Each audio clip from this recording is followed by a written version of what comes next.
Hi guys, welcome to our channel Mahir Shaik. నేను మీ Sumayya. ముందుగా మన ఛానల్ని సబ్స్క్రైబ్ చేసుకోండి, పక్కనే బెల్ ఐకాన్ ఉంటుంది, దాన్ని యాక్టివేట్ చేసి పెట్టుకోండి. ఈరోజు నేను ఒక మంచి పులియోగర పౌడర్ గురించి రివ్యూ అయితే చేద్దాం అనుకుంటున్నాను. అది ఎలా చేయాలా ఏంటా అని అర్థం అవ్వట్లేదు అనమాట. నాన్ స్టైల్లో నేనైతే చేశాను అనమాట. ఎంత రివ్యూ ఇవ్వచ్చు, 5 స్టార్స్కి ఎన్ని స్టార్స్ ఇవ్వచ్చు అనే దాని గురించి మనం తర్వాత మాట్లాడుకుందాము. ఫస్ట్ అయితే చూడండి, కలర్ఫుల్గా చూడడానికైతే పర్వాలేదు. ఇది వచ్చేసరికి ఎంటీఆర్ వాళ్ళ పులియోగర పౌడర్ టామరెండ్ రైస్ అనమాట. టామరెండ్ అంటే తెలుసు కదా, చింతపండు రైస్ అనమాట. చింతపండు రైస్ అంటే మిక్స్డ్ ఫ్లేవర్ ఎట్లా ఉంది అంటే మిక్స్డ్గా ఉందన్నమాట. కొంచెం పుల్లగా అట్లా ఉంది. ఈ ప్యాకెట్ వచ్చేసరికి 12 రూపీస్ మాత్రమే.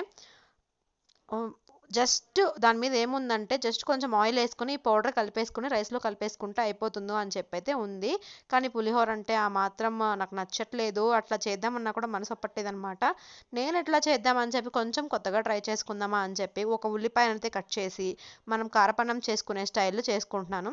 మళ్ళీ వేరుశనగ పప్పులు ఎందుకు తీసాను అంటే పులిహోర అంటే ఉండాలి కదండి ఆ మాత్రం. అట్లీస్ట్ ఆ పౌడర్లో ఏమేమి ఉంటాయనేది కూడా నాకు తెలియదు అనమాట. నేను చూద్దాము ఎట్లా ఉంటుందో అని చెప్పి నేను పోపు అయితే పెట్టేశాను. పోపు పెట్టేసి పోపు గింజలు అయితే వేసేసిన తర్వాత ఒక ఉల్లిపాయను కూడా వేసి అయితే ఫ్రై చేశాను. వీడియోని స్కిప్ చేయకుండా చివరిదాకా చూడండి. మీరు కూడా ట్రై చేయొచ్చా లేదా అనే దాని గురించి చివరిదాకా చూస్తే మీకు కూడా అర్థమవుతుంది అనమాట. పర్వాలేదు అని అయితే చెప్తాను, మరి పర్ఫెక్ట్ అని అయితే చెప్పలేను అనమాట నేను కూడా. ఎందుకంటే మనం రెగ్యులర్గా పులిహోర చింతపండు గుజ్జుతో చేసుకునేదా అంత పులిహోర అంత రేంజ్ అయితే లేదు. కొంచెం పర్వాలేదు అని అయితే చెప్పుకోవచ్చు. 3.5 అయితే ఇవ్వచ్చు అనమాట. 5 పాయింట్స్కి 3.5 అయితే ఇవ్వచ్చు. సో పోపు దినుసులు అన్నీ వేగిపోయిన తర్వాత ఇట్లాగా దోరగా ఫ్రై అయితే చేసేసుకున్నాను. దోరగా ఫ్రై అయితే అయిపోయిందనమాట. ఇప్పుడు ఉల్లిపాయ ముక్కల్ని కూడా వేసి అవి కలర్ వచ్చేదాకా కారపన్నం ఎట్లా అయితే చేస్తానో అట్లా ట్రై చేద్దామని చెప్పి అనుకున్నాను. ఫైనల్గా నాకు ఏమనిపించిందంటే చివర్లో తినే ముందు ఉల్లిపాయలు వేసుకోవడం వల్ల చాలా మంచిదైంది. మధ్య మధ్యలో అవి తగులుతూ ఉంటే చాలా బాగుందనమాట టేస్ట్ వచ్చేసరికి. పులియోగర పౌడర్ ఇట్లానే చేయాలని అయితే లేదు. అందులో ఏముందంటే జస్ట్ ఆయిల్ హీట్ చేసేసి ఆ పులియోగర పౌడర్ అయితే వేస్ట్ చేసేసుకోండి అని చెప్పి అయితే ఉంది. కానీ ఇట్లా ట్రై చేసినా కూడా పర్వాలేదు అనేది చెప్తున్నాను. పులిహోరలో ఉల్లిపాయలు వేరు కదక్క అని అనుకోవచ్చు. కానీ నేను ఇలా ట్రై చేశాను అనమాట. నాకు ఎట్లా ట్రై చేయాలో కూడా అర్థం కాక ఫస్ట్ టైం కదండి నాకు కూడా, అందుకోసమని రివ్యూ చేద్దాం అన్నట్టు చేశాను.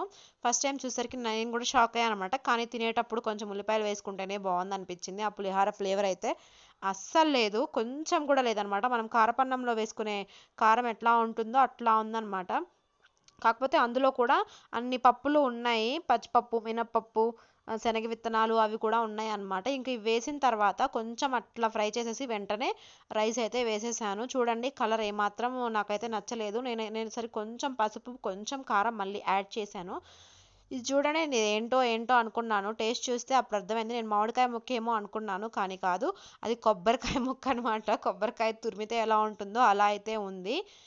సో పర్వాలేదు. మరీ ఇన్స్టెంట్గా కొంచెం హెవీగా బిజీగా ఉన్న వాళ్ళకి ఇది పర్వాలేదని అయితే చెప్పుకోవచ్చు.